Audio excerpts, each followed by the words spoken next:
नमस्कार दोस्तों, मैं हूं डॉक्टर हिमांशु अरोड़ा और मैं यहां कैलाश हॉस्पिटल देहरादून में आई स्पेशलिस्ट के रूप से कार्यरत हूं।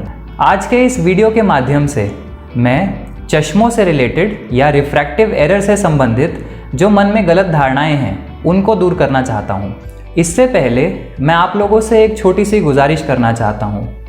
यदि हम अपने बच्चों की पहली जांच 4 से 8 साल की उम्र के बीच कर सकें तो हम उन्हें परमानेंट नेत्र डैमेज से बचा सकते हैं, क्योंकि अगर कोई बच्चा जिसको चश्मे का नंबर हो और 8 साल तक वो चश्मा ना लगाना शुरू करे तो उसकी नज़र स्थायी रूप से कम हो सकती है, जिसको बाद में ठीक नहीं किया जा सकता। इससे जुड़ी पहली गलत धारणा तो यही है दोस्तों कि चश्मा बच्चों को नहीं लग सकता। दोस्तों, चश्मा किसी को भी लग सकता है, किसी उम्र में भी लग सकता है, और अगर किसी बच्चे को चश्मा है तो सही टाइम से स्टार्ट करना उसकी आंखों को बचा सकता है।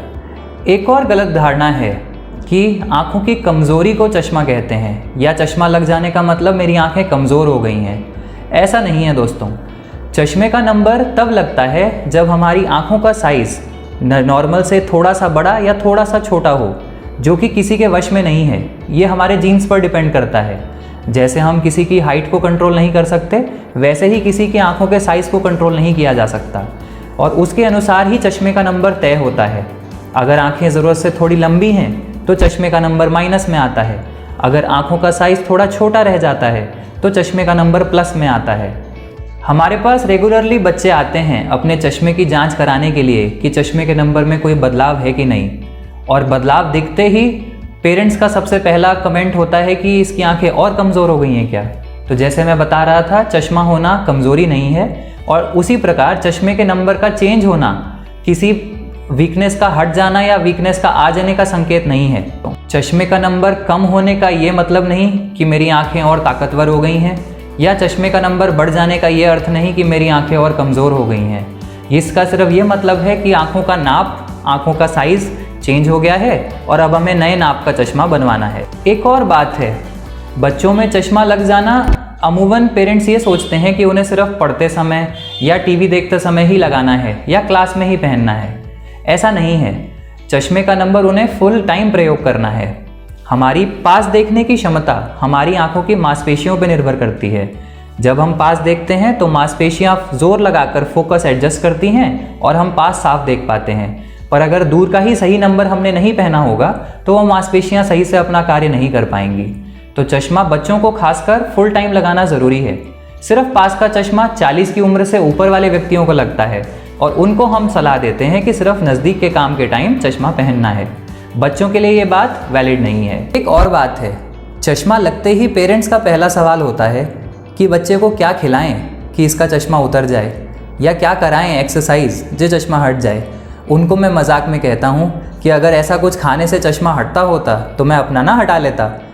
बात ऐसी है कि खाना पीना सही मात्रा में हर चीज़ अपने आप में ज़रूरी है। कुछ ऐसा नहीं कि ज़्यादा खाऊं तो आंखें बेहतर हो जाएं, कुछ ऐसा नहीं कि ज़्यादा खाऊं तो मेरे पैर ताकतवर हो जाएं।